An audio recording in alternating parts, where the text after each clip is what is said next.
had a wet jumper. I'm a cold nigga, hit his soulmate all summer. Bitch hit my phone asking for money, yeah, wrong number. You already know what the deal is, 64 degrees Celsius. I'm with the You Heard Me podcast, and I'm here with G-Nice TV. Stay tuned. What is up? It's your boy G Murr, and we're back with another episode of the You Heard Me podcast. Today, I'm very excited because this person I'm interviewing today is very special and unique. This kid is full of talent, and when I say mixed martial arts athlete, artist, producer, and actor, this kid does it all, and he's only getting started. So watch out for him, because, you know, he coming. I'm very excited, man. So for today, man, with no further introduction, my boy 6'4". Yo, what up? G-Nice. But yeah, though, stay tuned. I'm 64 degrees Celsius. I'm from the IE in Corona. Yeah, we finna get cracking. This is where you from? Riverside area? Yeah, I was born here, yeah. Well, I was born in Inglewood, and then my dad said once he found out that he had a boy, he wanted to ship out here because he didn't want me to see that gangbanging life. Okay. Yeah. So, before you even considered making music as a kid in your childhood, you were an athlete, right? Right. So, your dad told me you did wrestling, jiu-jitsu, Muay Thai, and all that other stuff, right? What made you get into that? Well, I don't know, like, ever since I was a kid, because first I started off playing football when I was 5. Okay. And then I did a little bit of basketball. And my dad told me that he saw, like, I was just different. I don't know if I suck, because it was, like, a long time ago, but he just saw that I just moved different from all the other kids. And he always wanted to make sure that I knew how to protect myself. So, ever since I was 8, he put me in the gym around the corner, the UFC gym, and I just started doing jiu-jitsu first. That's the first. The UFC one? Yeah, the UFC one. Okay, so you was in there. Yeah, getting right. Yeah, I was in there getting right. That's right. My first martial arts I actually practiced was jiu-jitsu, and after that I started doing MMA. Then I got into wrestling and then judo and then all that type of stuff. But yeah, that's pretty much it. My dad just wanted to make sure that his son knew how to protect himself. But yeah. So the Karate Kid. Mm-hmm. So, I heard this was a movie that you liked growing up. Yeah. Would you say that this film played a huge role in your life and why you decided to do martial arts? Yeah, I say that. I mean, I could relate because Karate Kid, like, the whole movie was based on how he had to move to China and how he had to fit in with all, like, with the Asians and stuff. And I kind of, like, feel like that around here because, like, I'm in Corona, and Corona there's, like, a whole bunch of Mexicans. And when I used to go to, like, my elementary school, I was, like, the only black kid in my class. And so, I don't know. I didn't feel like I had to fit in, but I just knew I was different. And, like, I always used to say, like, oh, I'm never going to get bullied because, like, the Karate Kid, he got bullied. And that was my motivation to not get bullied. And after Jackie Chan, he taught him how to fight and stuff, and Jackie Chan saw that. I think Jackie Chan, like, to Karate Kid is like my dad on how my dad wanted to make sure that I knew how to protect myself and stuff like that. Now, yeah, that's pretty much it. So, would you say that movie also, like, we'll get into the acting part in a little second, but do you feel like that's why you wanted to do acting too? Yeah, because he did something similar. Like, you guys are, like, in a way relate in the situation? Yeah. Yeah, that kind of got me into acting too. Yeah, because, I don't know, because I always wanted to be a star, because I remember my dad telling me and my mom when I was, like, 5 years old, I always wanted to, I literally said that. They said, there's one day I came up to them and I said, I want to be a star. And they was like, wow, because they didn't even know I knew what that was. But, yeah, I always wanted to be a star when I was a kid. And then when I got older and started to know who I was myself, that's when I started to get into acting when I was like 9. Okay. So yeah, that's pretty much what I'm going to get into right now. So, like, you did your sport activities and that's rolling. Then at the age of 9, that's when you decided to get into acting.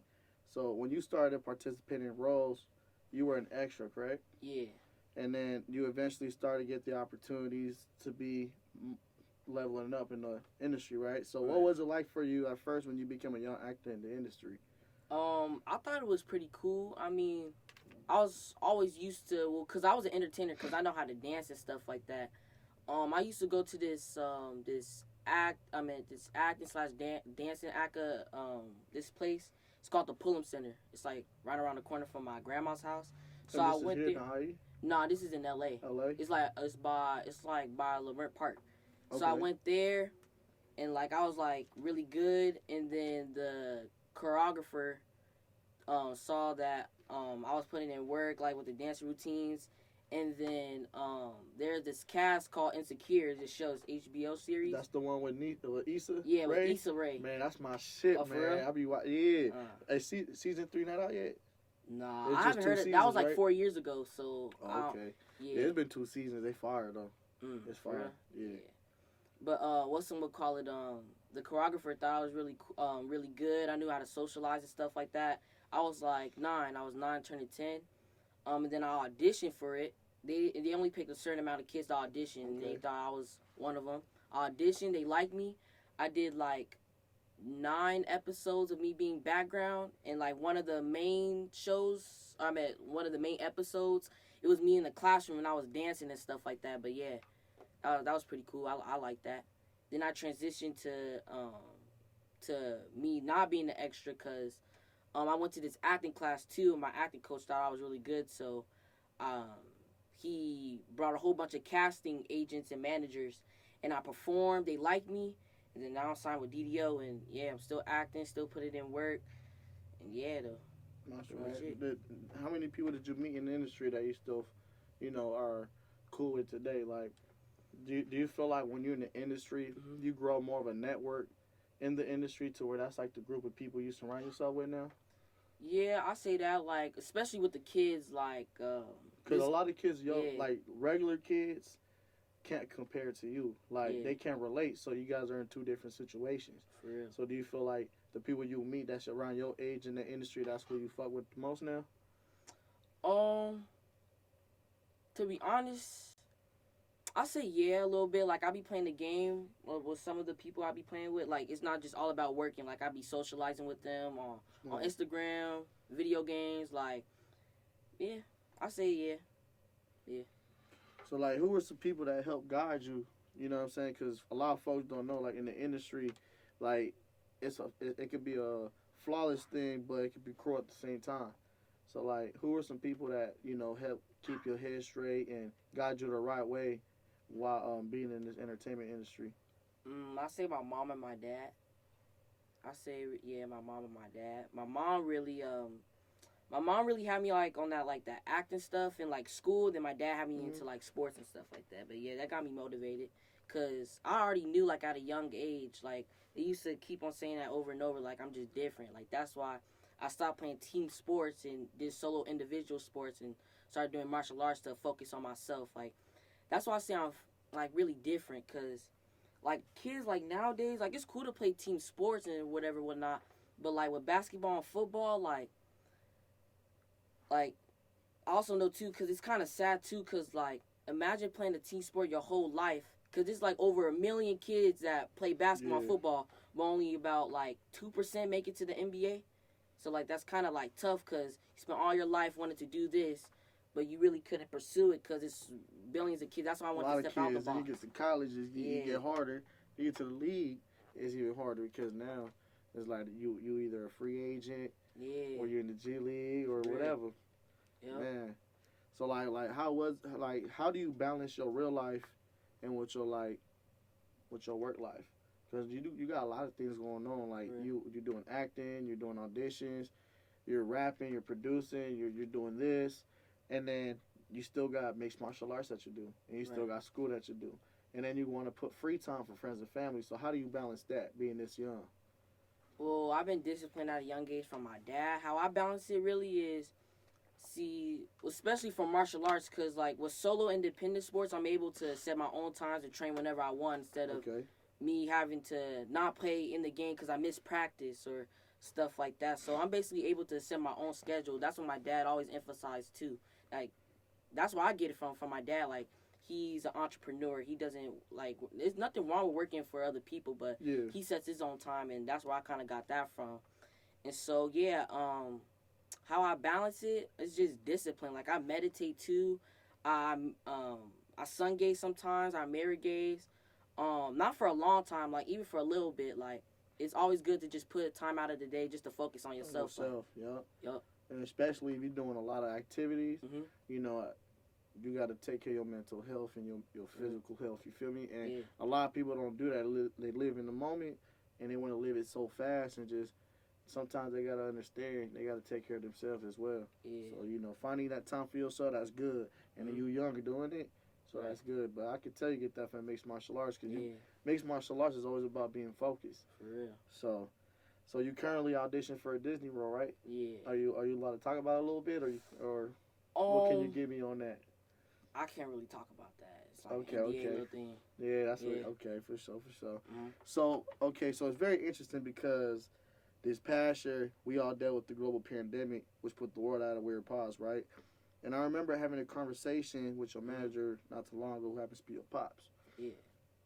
And he mentioned that one day you walked up to him, you told him you wanted to become a producer and rap, and that you bust out a freestyle. Yeah. What was it that made you know that I want to pivot into this route? Like, this is what I want to do now.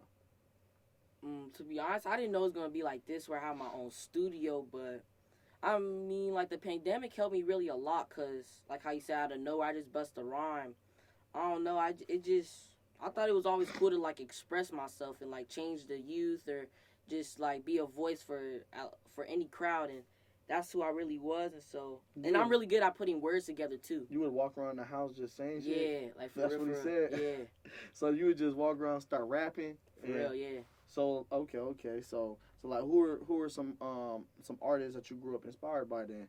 Like what kind of music were you exposed to growing up? Like classic, music, indie. I'll say like E40. My dad blasts E40 a lot. I say Chris Brown. That's when I was like really young. I like E40 like Chris Brown hard. and then Chris Brown is singing, and then his dancing too. That's why I started dancing too, because of Chris Brown. And then yeah. So I say E40, Chris Brown, Michael Jackson. Michael Jackson, he was hard. So do you feel like the pandemic, when you discovered this is what you wanted to do, something new, did you feel like it was a good thing that we were in quarantine because it gave you time to just focus on your craft? Yeah, I say that because I really never really cared about the social life. So when that happened, I didn't break down and be like, oh, I can't see my friends because I'm already used to that. It's not that big of a deal. But yeah, I say that actually helped me a lot too, because I was able to focus on myself. I mean, sitting in the classroom is cool, but what's someone call it? I feel like it's just a waste of time. So I actually think the pandemic helped actually.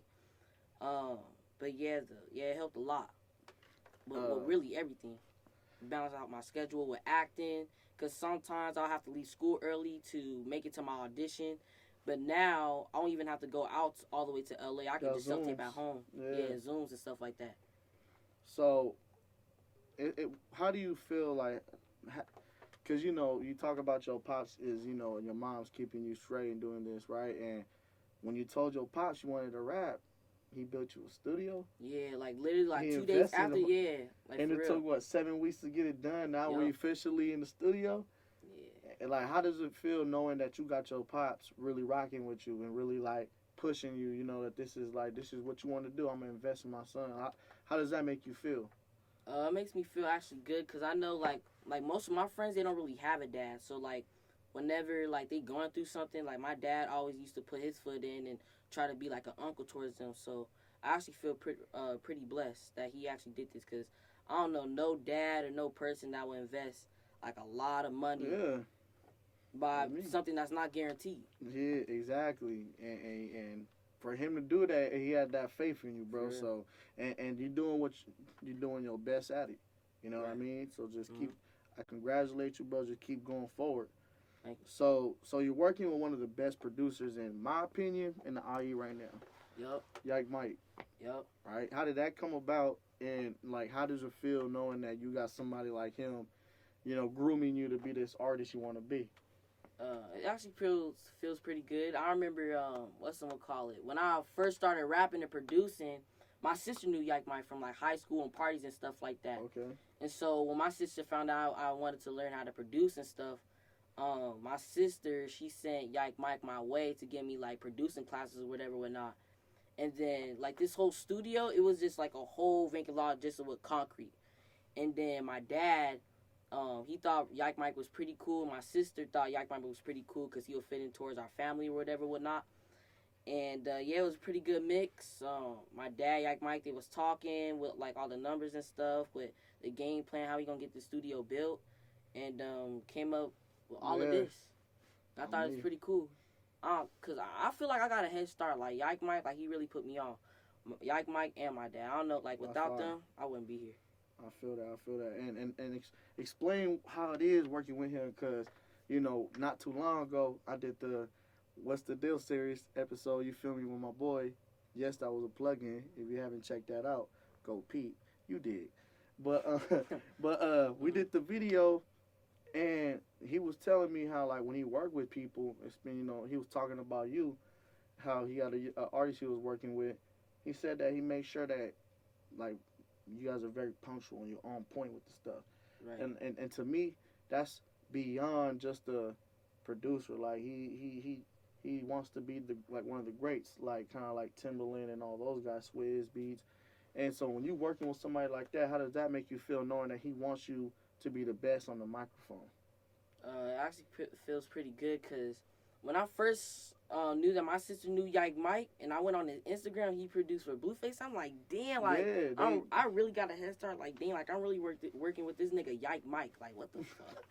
But yeah, though, like, it actually, like, yeah, like, I'm actually finna, like, run with this. Like, for real, it actually feels pretty good. Like, he makes sure I'm on my stuff, on my social media, my music. Like, he's a really good motivator. Like, that boy YikeMike, like, he on, like, he really cool, like, for real. And that's the thing, like, when you're surrounded with people like that, it make you think different and get you on a different grind.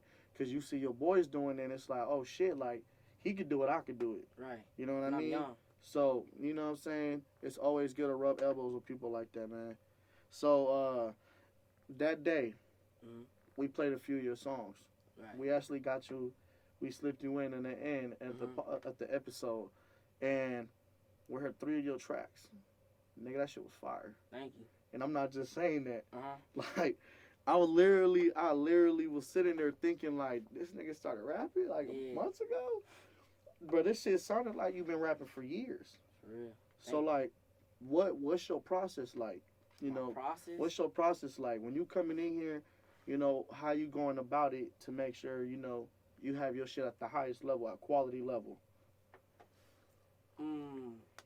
I say because, like, my favorite artists are NBA Youngboy and X, and, like, I used to watch little snippets of them being in the studio, and those are my favorite rappers, just them two. Like, those are just the only people I really listen to right now, and I used to see, like, Actually, talking about XX Tentacion? X Tentacion. All right. Yup.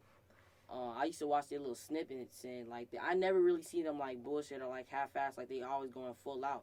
And them Especially niggas came for Youngboy. nothing. So when I have something, I just take it for granted. And when I be in the booth, I just be in the zone. That's right. So, like, what are some things that you're currently working on right now, then? I'm working on a little song. Working on an EP coming soon. About to drop a single later. Like, I see, like, in February, maybe. By my birthday, March. Who knows? Spring, summer. I'm finna drop some. But, yeah, I'm working on my EP. A couple of my little singles. But, yeah, though. It's finna be lit. Trust me. What you going to, how many tracks you thinking about having that EP? About EP? 5, 7? I say about like 6 to 9. 6 to 9? Yeah. All right, send it my way when you finish with it, because I want to tap in with it. Yeah. So, like, what are your goals for this year, then? Besides the EP and shit, the whole year, what do you want to accomplish in this year as an uprising artist? As an uprising in your artist? music career and your acting career? Well, first, I'm trying to get at least 3.5 GPA or higher, because you got to stay in school for real. That's what I'm working on. I ain't never heard nobody say no shit like for that. real? Nah, you the first motherfucker who said, I want a 3-point. That just show that you care about your school more than anything else right now. Right. That's crazy. Motherfuckers would have said something else. Yeah, but I'm really focused on school right now. I'm a freshman, so I got to get that up. Last year I passed with a 3.0 GPA. I wasn't really satisfied, but I was lazy. I'm not going to admit, because it was kind of new to me, and I was like, what? Yeah. Like, the virtual stuff, it was really hard. But now I'm trying to get at least a 3.5 GPA or higher. Another goal is I'm trying to meditate more. Like, I just started, like, last year around, like, November or whatever. Drink a lot more water, get more sleep, be more disciplined, but really around everything. Finding new things, finding new crafts. But that's pretty much it, though. So before I go, I had a request. You know what I'm saying? And I'm going to ask you 2 questions before we conclude the show. The first one is, who are some people in your life that kept you grounded and motivated to pursue these goals? Because you're very ambitious and want to do it all, but sometimes we are caught up doing so much that we don't even realize certain things that happen around us that others might catch on to, but also they're to push you and motivate you to execute whatever you have in mind. Who are these people in your life? My sister, Ingy, shout out to her, Queen.Ingy on Instagram. That's my sister. That's like my best friend, because that's the only sibling to have her. My dad, of course, my mom. My grandma, Mimi, she be keeping me on some stuff too, because my grandma, it's my mom's mom. She's a teacher, so she be keeping me grounded too. She be praying for me and all of that. And I say, my uncle Donnie, my mom's brother, he's in the music industry too. You said who? My mom's brother. Okay. My uncle Donnie. Donnie? Yeah. Is Donnie Terrell? Nah. No? Oh, okay. That's what I call him. I don't know his like name like out there, but Okay. like yeah. Him too. He be putting me on some stuff too. But yeah, really my mom, my dad, and my sister. And YikeMike, of course, when he came in the picture with music and stuff like that. That's but right. but yeah though. So, and then my second question is, Mhm. what is something that the world doesn't know about you that you don't mind the world to know? Last year I was ranked. I'm a certified slam. I'm not gonna cap. I was ranked 6th in the state last year in wrestling. You can search it up on Squay.org. So that means he's slamming y'all niggas, yeah, motherfucker. dead ass. He's slamming all you dumbass motherfuckers who trying. Certified. So if you a motherfucker in the rap game and you trying to beef with him, you better watch the fuck out. Because he ain't going to RKO your ass. He going to body slam your stupid ass. You feel me? Rank what? 6. Rank 6. Yeah. Half you motherfuckers don't even rank in the top 30. Damn. Sheesh. But yeah though. Hey, Thank you. bro, Appreciate keep doing your shit, man. For real. And rank 6, but you ain't even tell me your dubs yet. Pop Mm-mm. said you have over like a couple hundred. Yeah, I can show my medals. A couple hundred, Yeah. and you only lost 25? Yeah. Oh yeah, you crazy. Yeah, man, he with the shit, man. But hey, man, I want to say thank you for letting me come to your studio today, man, and allowing me to introduce, to the world who you are, man. Right. A lot of people don't know these upcoming artists coming up, and we just trying to do our job to put, the light on the people out here. So I appreciate you for allowing me to come through.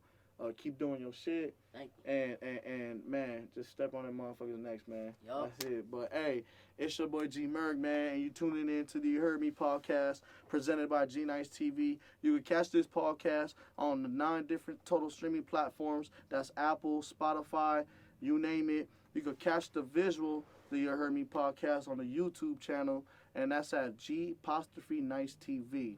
You feel me? It's your boy YikeMike. Get your merch. I'm out. You did. 6'4".